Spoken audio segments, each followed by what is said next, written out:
Putsang bigat na ito ah.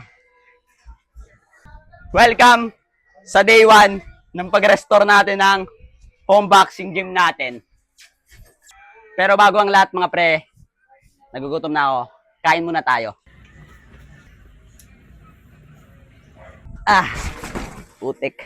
Kung naumpisa nyo yung vlog ko mga pre, makikita nyo na nagbaboxing talaga ako.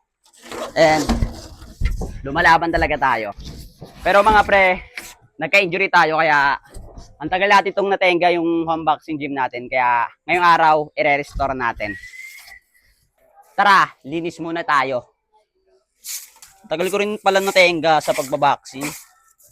Kasi mahalata mo naman na sobrang dumi na neto.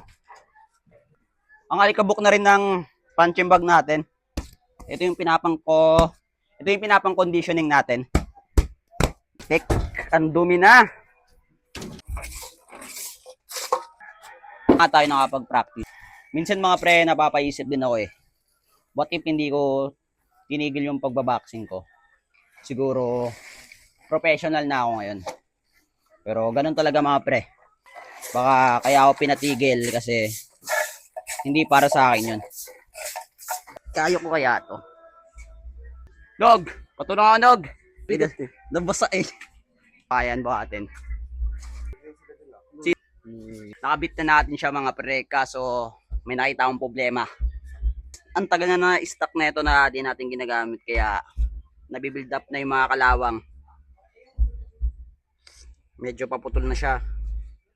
And yung pitura, hindi na siya okay kaya siguro sa day 2, yung gagawin lang natin dito is i-restore natin ng pintura. Kaso gusto ko siya gawin sana ngayon kaso wala akong pera. Kaya mag-ipon muna tayo. Medyo matibay pa rin naman siya. Gusto ko pa sana habaan tong video na to kaso naalala ko mga pre,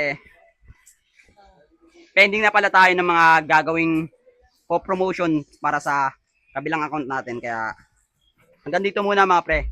Pero tatapusin natin tong home boxing gym natin ng mas maganda and i-restore natin ng mas maganda kasi dito tayo nag-umpisa.